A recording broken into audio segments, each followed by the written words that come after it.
Assalamualaikum warahmatullahi wabarakatuh. Selamat berbuka puasa untuk seluruh masyarakat Indonesia yang hari ini sudah menjalankan puasa dengan lancar. Kali ini Interaksi Dubes RI hadir secara live. Saat Rofi bersama dengan Anda, kami ajak Anda untuk bisa mendalami bagaimana rasanya hidup di luar negeri. Terlebih kemudian melaksanakan ibadah puasa di luar negeri. Kali ini ada satu negara yang memang jadi negara favorit orang Indonesia. Kalau ditanya pengen tinggal di mana? Banyak sekali masyarakat menyebut negara ini.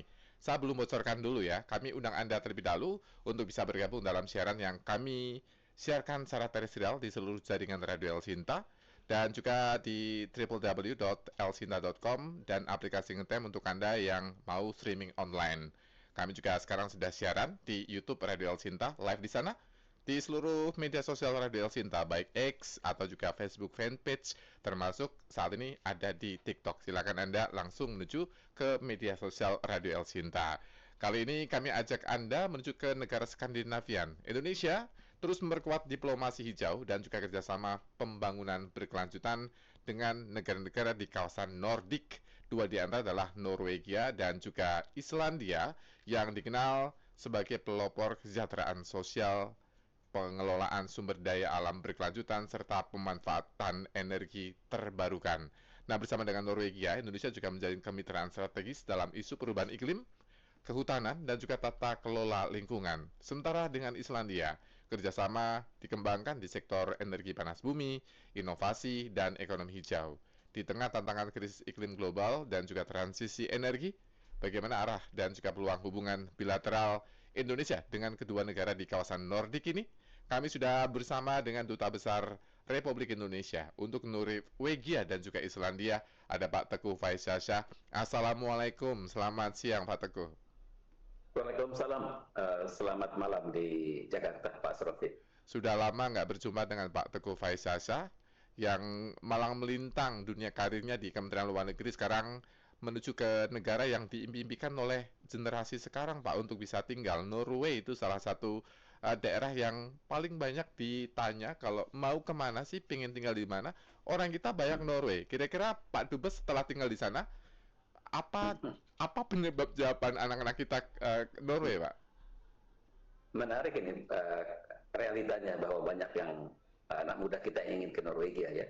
Mungkin kalau saya sudah berjalan 2,5 tahun di Norwegia, dari sisi alam ya, alamnya mungkin indah, walaupun tantangannya di sini negara 4 musim. Jadi saat musim dingin, tentunya siap-siap harus menghadapi kondisi musim dingin yang relatif cukup berat ya bagi kita yang dari dunia tropis. Dari sisi iklim, dari sisi udara yang bersih dan lain-lain, mungkin ideal bagi anak-anak muda yang memang merindukan lebih dekat lagi hidup dengan alam. Salah satu negara yang memang menjaga keseimbangan antara lingkungan hidup dan pengelolaan tata kota bisa dilihat di berbagai tempat di Norwegia. Jadi merata memang dari utara ke selatan, dari barat ke timur, kita bisa melihat adanya keseimbangan antara lingkungan dan lain-lain. Jadi kalau dari sisi saya, yang mungkin saya melihat apakah ini merepresentasikan ide atau pemikiran dari anak-anak muda Indonesia, saya kurang tahu. Atau mungkin karena wealthiness-nya, Pak, karena kesejahteraannya kali, Pak? Kesejahteraan ya, salah satu yang mungkin bisa dirasakan, karena bagi mereka yang berprofesi apapun di Norwegia, mereka terhitung pembayar pajak ya. Jadi mereka bisa merasakan pajak yang dikeluarkan mereka dari bekerja tersebut, bisa mereka rasakan dari pelayanan atau pelayanan sosial yang diberikan pemerintah dari sisi kesehatan misalnya, pengelolaan hal-hal lain, sampah, pengelolaan air minum dan lain-lain, semuanya sudah bisa merefleksikan kembalinya servis atau jasa yang diberikan pemerintah kepada publik. Dengan demikian seberapa beratnya mereka bekerja mereka bisa mendapat impact-nya kembali. Jadi di negara seperti Skandinavia ini pada umumnya, dan termasuk juga Finlandia yang negara Nordik, diterapkan juga apa yang disebut work-life balance. Jadi antara bekerja dan beristirahat atau berkreasi diberikan satu keseimbangan. Jadi saya selalu memberikan masukan ke pusat atau pejabat-pejabat tanah air, Hmm. kalau memang ada berencana melakukan kunjungan resmi ke Norwegia atau Islandia, janganlah di bulan Juli Agustus, karena pada bulan itu saat libur sekolah anak-anak, lazimnya pejabat pemerintah siapapun itu juga Liburan. mengambil liburan panjang Iya. 2 bulan. Karena summer ya Pak ya, mereka pasti menikmati summer ya. Betul. Jadi setelah didera mungkin oleh musim dingin yang cukup berkepanjangan, itu mereka Mereka mendapat butuh keluar kesempatan rumah. ya keluar rumah dan menikmatilah Iya. udara yang lebih hangat di berbagai wilayah. Kalau Indonesia kan tiap hari ya merasakan matahari meskipun berbeda Betul. sensasi mataharinya. Nah, kalau berdasarkan gambaran dari Pak Teguh Faisal tadi saya membayangkan bahwa di sana memang kesejahteraannya tinggi. Tingkat Ya, pajaknya memang sangat tinggi kalau dibandingkan dengan negara-negara yang lain. Tapi itu kembali lagi ke masyarakat sehingga masyarakatnya work-life balance tadi. Ngomong-ngomong jam kerjanya berapa panjang Pak? Kalau di Indonesia kan 40 jam. Di sana berapa jam Pak? jam kerja di sini flexible working hour disebutnya ya, jam Ah, kerja yang fleksibel. Jadi kalau seseorang mulai bekerja jam 8 pagi, dia akan selesai jam 3 siang, ah, apabila jam 9 sampai jam 4. Jadi pada range seperti itu, normal. tapi normal. Jadi memang tidak dibolehkan bekerja melewati batas jam kerja yang diterapkan oleh apakah itu pemerintah ataupun swasta. Mm-mm. Jam kerja itu menjadi patokan. Jadi di sini tidak ada istilah lembur. Tapi kalau seseorang bekerja dan kemudian waktunya itu digunakan misalnya untuk satu kegiatan, dia minta Ah, izin ya, dia harus bayar jam yang hilang tersebut pada saat malam hari misalnya dia melanjutkan pekerjaan. Jadi oh. artinya sudah diberikan semacam kondisi moral ya, secara Ah, moralitas seseorang tahu bahwa dia harus membayar ulang jam-jam kerjanya yang tidak sempat digunakan karena ada berbagai kebutuhan bersifat mendesak. mm-mm. Jadi disitulah kita melihat bahwa nilai-nilai itu sudah tertanam dengan baik, Mm-mm. kedisiplinan, eh, nilai-nilai kejujuran ya. Karena Nggak perlu kita dapat curi-curi ya, cabut misalnya nggak mau perlu jemput anak curi-curi. itu nggak perlu ya Pak ya? Tidak, karena biasanya mereka akan lapor, saya harus jemput anak, tapi jam yang saya gunakan untuk jemput anak itu nanti saya bayar saat saya sudah sampai di rumah. Oh seru Jadi ya, saya berharap kerja di sana nih, jadi enak nanti bisa keluar-keluar, tapi yang penting saya tambalkan jam kerja saya nanti. betul demikian. Iya. Saya teringat ini karena kemarin di saat hari Jumat kita Hah? adakan kegiatan buka bersama dengan masyarakat Oh, pada hari kerja, tapi kehadiran mereka juga eh, cukup banyak. mm-mm. Dan di sana mereka menceritakan ke saya tadi pamit ke Iya. kantor sejam lebih awal karena ingin berbuka bersama, tapi nanti malam saya akan Nambahin, bayar. balik lagi kantor. Tidak Ah, harus di kantor, bisa secara bisa di online. rumah. Oh, yang penting kerja. Oh, enak Pak ya, lebih lebih Ya, gampang lah, lebih dinamik gitu kerjanya. betul betul. Karena biasanya begitu kantor tutup ya harus pulang. Oh, tidak weekend. tidak tidak lazim Bos saya berlama-lama di mudah-mudahan kantor. dengar ya, mudah-mudahan sih bos saya dengar ya, atau mungkin bos-bos dari perusahaan yang lainnya bercanda ini. Pak, ya, memangnya ada berapa banyak WNI kita Pak di sana Pak? Kalau dari data yang kita ada sekitar 1.200 ya di seluruh Norwegia. Hah. Ini adalah mereka Oh yang banyak. Norway kan negara melapor. kecil, kita ada 1.200. 1.200 Hah. ya relatif lah, tidak terlalu banyak juga, tapi tersebar ya di berbagai kota besar di Norwegia. Bahkan saya mendengar sampai di utara, di Mm-mm. tempat-tempat yang relatif sepi, relatif sedikit penduduk, ada juga beberapa masyarakat kita. Oh. Terutama di kota Oslo-nya kali Pak ya, yang jadi jantung bisnisnya. Betul, betul. Jadi ada beberapa kota besar di sini. Di sini adalah kota pemerintahan di Oslo. Jadi kita mencatat Oslo dan area sekitarnya sekitar 400 masyarakat kita. Hmm. Tapi di kota-kota besar lainnya ada juga mereka yang tinggal. Jadi di sini kan jarak 2 jam itu masih relatif bisa dijangkau dengan berkendaraan ya. Hmm. Jadi kalau kita melakukan kegiatan, katakanlah perayaan 17 Agustus misalnya, Hmm.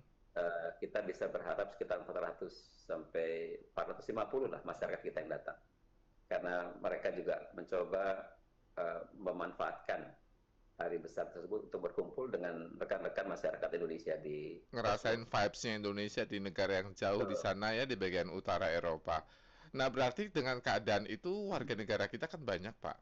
Nah, kerja mereka tuh apa, Pak? Di bidang apa lah? Bukan kerjaannya apa ya, bidangnya apa, Ya, Pak?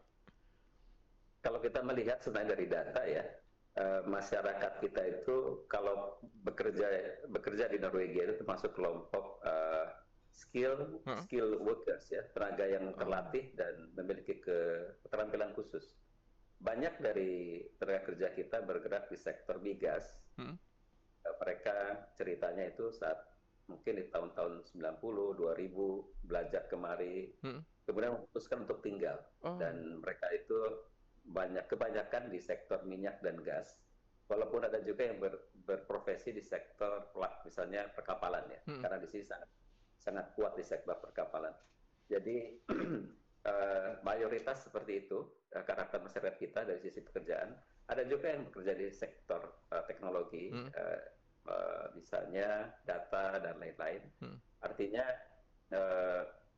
mayoritas berada pada lingkup Skill worker. skill workers. Di luar itu ya mungkin karena perkawinan ya, Yeah. tapi juga kita juga mencatat ada juga mahasiswa walaupun tidak banyak. Hmm. Mungkin seluruh Norway ini bisa sekitar 20 sampai 30 ya. Jadi tidak terlalu banyak mahasiswa kita karena kebijakan di sini kan mahasiswa harus berbayar. Hmm. Jadi termasuk mahal lah dari Mahal ya, apalagi biaya. biaya hidup di sana agak berbeda. Nah, apakah kalau mau cari kerja di sana juga sistemnya sama kalau kita mau cari kerja di European Union sama aja Pak di negara-negara Uni Eropa? Kalau dalam hal pekerjaan ya, kalau saya melihat kembali bagaimana kecenderungan mereka bekerja di Norwegia, salah satu pendekatan yang seringkali berlaku adalah melalui informasi dari sesama teman ya. Misalnya ada teman kita yang bekerja di satu perusahaan migas, terus dia melihat ada formasi yang terbuka, dia akan infokan, Rekom ya, inform karena bahwa ada peluang ini. Jadi inilah arti pentingnya teman-teman bangsa Indonesia yang bekerja di satu sektor dan menunjukkan prestasi dan reputasi yang baik, maka juga itu akan membuka minat bagi perusahaan tersebut untuk juga melirik tenaga kerja asal Indonesia. Di luar itu memang bisa juga melihat dari job opportunities atau peluang kerja yang muncul bisa dilihat dari berbagai media ya, apakah itu media sosial. Tapi yang harus diperhatikan adalah sifat resmi dari pemberitahuan tersebut. Karena untuk masuk dan bekerja di Norwegia ini tidak mudah. Karena yang biasa didahulukan adalah faktor bahasa ya. Bahasa ini tentunya tidak bisa serta-merta. Di sisi kerjasama kita sudah beberapa kali mengirim pejabat dari Kementerian Lingkungan dan juga dari Pertamina untuk belajar dari pengalaman mereka. Jadi ini satu yang juga lompatan ke depan dari sisi Norwegia, dan juga sekarang kan sedang ramai atau sedang banyak minat orang terhadap rare earth ya. Iya betul, rare earth. Tanah jarang, betul ya Pak? Ya, tanah jarang. Artinya di sini juga sebenarnya banyak potensi tersebut, dan mereka melihat peluangnya untuk deep sea mining. Artinya tambang-tambang di bawah laut ya, yang laut dalam. Dan karena di sana banyak secara ilmiah sudah diadakan penelitian dan ada cadangan-cadangan di sana. Tapi itu belum masuk ke sana karena harus melalui proses parlemen, melalui proses debat publik. Bagaimana kira-kira respon masyarakat terhadap peluang ini untuk menggali sumber-sumber mineral alternatif ya. Ini secara legislasi sudah dikerjakan, secara ilmu pengetahuan sudah diidentifikasi, sedang dihitung sejauh mana aman tidaknya untuk mengeksplor rare earth di dalam laut ya, laut dalam ya. Jadi ini salah satu yang juga mereka sedang menjadi pionir dalam hal itu. Kalau cadangannya banyak bisa mengalahkan dominasi China lah, minimal menjadi penyeimbang dominasi China saat ini Pak ya? Bisa jadi ya, tetapi memang kalau kita melihat tren anak-anak muda di Norwegia ini, mereka semakin katakanlah kurang memiliki dorongan untuk menambah kemampuan ekonomi dari migas ya. Kenapa? Karena saking terlalu sejahteranya gitu. Terlalu tidak, maksud saya mungkin ini tren anak-anak muda sekarang karena mereka cinta lingkungan, mereka tidak ingin ada polusi, ada kerusakan alam. Oh itu kali Pak, isu environmental yang jadi penghambat kali ya, rare earth-nya. Ya ini satu yang debat publik ya. Artinya mereka membuka debat untuk itu, walaupun roadmap-nya sebenarnya sudah disiapkan, langkah ke depannya sudah ada, hanya saja debat publiknya kapan mereka akan melakukan itu masih banyak diperbincangkan di masyarakat. Nah, cadangan minyak kan bisa saja habis di suatu Betul. hari ya ke depan. Kita tahu selama ini kan daerah Norwegia bergantung pada minyaknya, tapi sudah berhasil bikin sovereign wealth fund-nya, bahkan cadangan Betul. uangnya bisa mencapai 1,3 triliun USD, bukan rupiah. Sudah mulai terlihat tidak, Pak? Mereka membuat desain ulang untuk arah ekonomi ke depan, misalnya berubah dari sektor energi ke sektor lain, Pak. Ini memang satu katakanlah satu proses ya, proses di internal Norwegia bagaimana mereka mendesain ekonomi ke depan. Kan kalau kita lihat penduduknya hanya sekitar 5,5 juta, sektor-sektor mana yang bisa memperkuat ekonomi Norway. Kalau kita belajar dari pengalaman mereka membangun ekonomi Norway awalnya kan berangkat dari perkapalan dan juga dari perikanan. Artinya mereka memang menguasai sektor-sektor ini dan termasuk 10 besar di dunia ya kalau kita bicara mengenai Karena dari perkapalan. Viking, Pak ya, bukan hanya di Bandung ya Vikingnya. Ya, Viking di Bandung. Artinya kalau perkapalan mereka 6 besar di dunia, punya kapal-kapal yang bisa juga menjadi fokus mereka apabila pendapatan dari sektor migas mulai berkurang. Tapi kalau dari sisi lain, kita kan Norway ini terkenal dengan salmon ya. Salmon, Jadi, waduh, enak tuh. Jadi salmon ini yang juga menjadi perikanan ini menjadi salah satu sumber pendapatan yang sangat tinggi dari Norwegia. Kita memang secara bilateral seperti tadi disebutkan ya, sudah memiliki hubungan yang bagus di bidang pengelolaan hutan. Norway memberikan bantuan untuk pelestarian hutan kita, dan itu salah satu yang menjadi pilar hubungan bilateral Indonesia-Norway. Salah satu yang juga sudah sejak lebih tahun lalu didorong adalah di sektor kelautan, kemaritiman kelautan. Tahun lalu ada satu forum pembahasan kerjasama kelautan yang pertama antara Indonesia dan Norwegia, dan kita melihat banyak kesamaan karena sama-sama merupakan negara maritim, sama-sama negara yang memiliki banyak pulau. Bicara soal pulau ya, kita bangga dengan 17.000 pulau, sementara Norway itu memiliki 200.000. Wow, Lebih. tapi kan kecil-kecil, Pak. Kecil-kecil, betul. Tapi katakanlah sifatnya sama ya, maksudnya sporadis gitulah ya, banyak apa sih bahasa tepatnya susah ya. Dan kalau saya diceritakan Pak Wamenlu Harpas, justru kita belajar menyelesaikan ya batas-batas wilayah laut kita dari pengalaman Norway, menurunkan batas lautnya dengan Inggris. Jadi konsep pulau terluar dan lain-lain. Jadi menarik kalau kita melihat dari sisi bagaimana mereka memagari ya batas-batas laut mereka melalui hukum internasional. Ada sektor teknologi Pak yang bisa dikembangkan Pak, yang di alih teknologi misalnya? Kalau teknologi tadi saya bilang di sektor lebih banyak di sektor energi ya, di sektor energi. Beberapa kunjungan sudah dilakukan untuk melihat potensi yang untuk bisa dikerjasamakan. Mobil listrik nggak minat Pak bangun di Indonesia Pak? Tidak, di sini lebih banyak menggunakan mobil listrik ya. Memang pernah ada pengembangan baterai untuk mobil listrik, namun kemudian mereka tidak melanjutkan proyek itu karena secara ekonomi ternyata tidak bisa bersaing dengan raksasa di negara tetangga kita ya, yang sangat dominasi mobil listrik dan baterai dan lain-lain. Artinya tidak terlalu didorong ke arah sana, walaupun sejarahnya mereka pernah termasuk yang pertama mengembangkan mobil listrik ya, namun kemudian mungkin tidak cukup bisa bersaing dengan mobil-mobil dari negara lain. Kalah dengan marketnya Pak ya, marketnya seuplik ya, hanya 5,5 juta saja, bahkan sama Jakarta setengahnya itu Pak. Ya betul. Jadi kalau tadi banyak anak muda yang mau datang kemari, ya harus siap hidup dalam sunyi ya, dalam kesunyian. Wah, buat introvert kayaknya cocok tuh Pak Dubes. Ini ada pertanyaan dari Solo, Pak Endar di Solo. Di negara-negara Skandinavian itu kan jumlah penduduknya kan kecil, pertambahan penduduknya juga sangat rendah, sehingga soal urusan pekerjaan juga tidak terlalu sibuk. mengurus kebutuhan publik tidak terlalu banyak sehingga orang bekerja lebih santai dengan jumlah kerja yang lebih sedikit. Nah, pertanyaannya, kalau ke depan jumlah penduduknya semakin kecil, duitnya tidak berkurang, lantas bagaimana mempertahankan negaranya, Pak? Berkaitan dengan jumlah penduduk ini, Pak.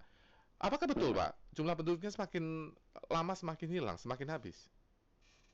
Kalau kita melihat ini mungkin kaitannya dengan tren ya, anak-anak Nah, muda sekarang menunda pernikahan dan kecenderungan untuk keluarga kecil, bisa saja ke depannya tidak rasio penambahan penduduknya bersifat statis ya, tidak melonjak. Karena pun sekarang mulai ada pembatasan untuk imigran masuk ke Norwegia, hmm. karena diutamakan sekarang adalah mereka yang jadi korban perang di Ukraina. Oh, Itu mengambil porsi yang besar, tapi mereka tidak untuk bersifat menetap ya, hmm. namun tinggal untuk sementara waktu. Apabila Ukraina telah kembali damai, mereka diharapkan bisa kembali ke Ukraina. Artinya itulah sebabnya dari pemilu yang lalu salah satu yang didorong oleh partai adalah bagaimana menambah anggota keluarga. Jadi kalau punya keluarga baru menikah diharapkan memiliki lebih banyak anak. Tapi kalau bicara mengenai pertahanan Nah, keamanan, sebenarnya sih dengan teknologi dan lain-lain tidak ada kekhawatiran ya bahwa mereka tidak mampu mengamankan wilayah nasional mereka. Di Norway ini termasuk negara yang cukup maju dalam pengembangan industri pertahanan. Misalnya untuk surveillance, pengawasan laut, dan lain-lain. Dan mereka juga salah satu negara pendiri NATO ya, jadi terintegrasi dalam sistem pertahanan keamanan di kawasan Eropa pada umumnya. hmm. Dan di sini juga ada ketentuan wajib militer. Oh, Jadi aduh, anak-anak, lo kok bisa? ya karena anak-anak muda di usia SMA misalnya harus ini wajib militer selama 2 tahun. Setidaknya para militer, kalau kita memang sedang ada di Indonesia juga ada ya program seperti itu, tapi ini bersifat Ini wajib ya, mandatori ya. mandatori, dan sehingga mereka akan tersebar di seluruh wilayah di Norwegia ini dan menjadi bagian dari cadangan pertahanan di mana-mana. Karena dari tahun ke tahun ada program pelatihan lagi, program refreshing.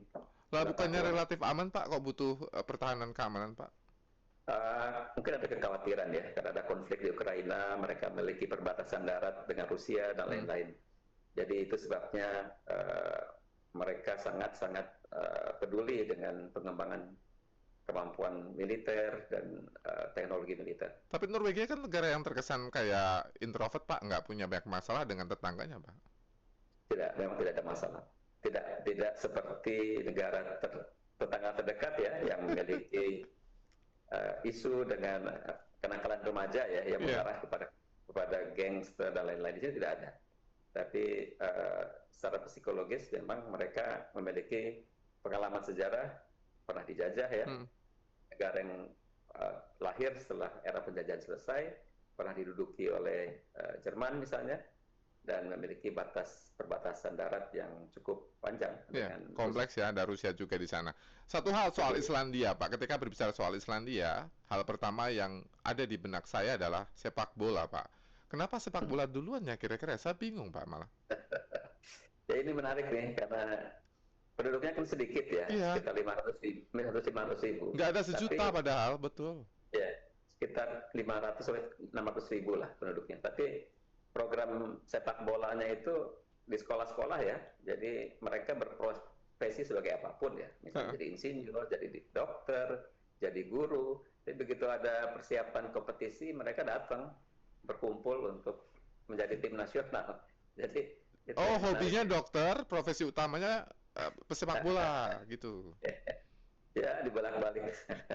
Artinya basic training mereka di bidang olahraga bagus, minat di sepak bola tinggi, walaupun mereka sudah memiliki profesi lain. Pada saat negara itu kan mereka pernah masuk kejuaraan Eropa juga ya. Betul, bahkan pernah juara pula, Pak. Bikin kaget waktu itu di Piala Dunia 2018 kalau nggak salah, kalau saya lupa.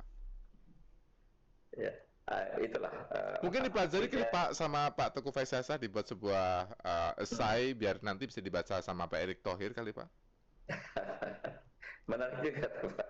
Walaupun saya tidak terlalu bisa membayangkan ya konsepnya mereka yang mungkin ada darah Vikingnya tadi Pak. Viking Itu tuh. seperti Persib itu. Tapi Jadi Viking itu semangat. memang itu Pak ya punya daya juang yang tinggi ya kalau secara keseluruhannya kalau berdasarkan gaya hidupnya atau mungkin sifat Hmm. atau temperamennya agak seperti itu seperti di film-film. Mungkin kalau kita bisa berbicara mengenai sejarahnya ya, tantangan alamnya yang sangat berat ya, Hmm. apalagi di Iceland ya. Iceland itu bisa disebutkan negara yang cukup ekstrim ya dalam sisi cuaca dan kondisi lingkungan. Kalau tidak siap untuk bisa hidup bertahan itu sulit ya. Ekstrim ya. Sejarahnya Apalagi memang. namanya saja sudah daratan es ya Islandia. Ya, jadi sejarahnya kan orang-orang dari Norway, Hmm. mereka berimigrasi ke sana Hmm. dan membangun koloni masing-masing yang hidup sendiri-sendiri, Hmm. cukup dengan ternak dan lain-lain tersebar di tempat-tempat yang kalau pernah ke Iceland saya ngalami sendiri, Hmm. cantik memang tapi tidak mudah Oh, untuk hidup di ngeliat sana. aurora Pak. Aurora ya, kalau ini kan yang membuat Norway dan negara-negara Skandinavia menarik bagi masyarakat kita karena aurora ya. Hmm. Jadi tapi saya sulit bilangnya nih, tidak selalu datang ke sini bisa lihat aurora. Aduh. Jadi, Kalau ya, jadi Midnight Sun ada juga Pak di Norway Pak.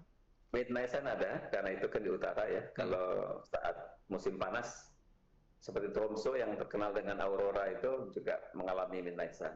Artinya matahari mungkin 1 jam tenggelam atau tidak tenggelam sama sekali. Wow.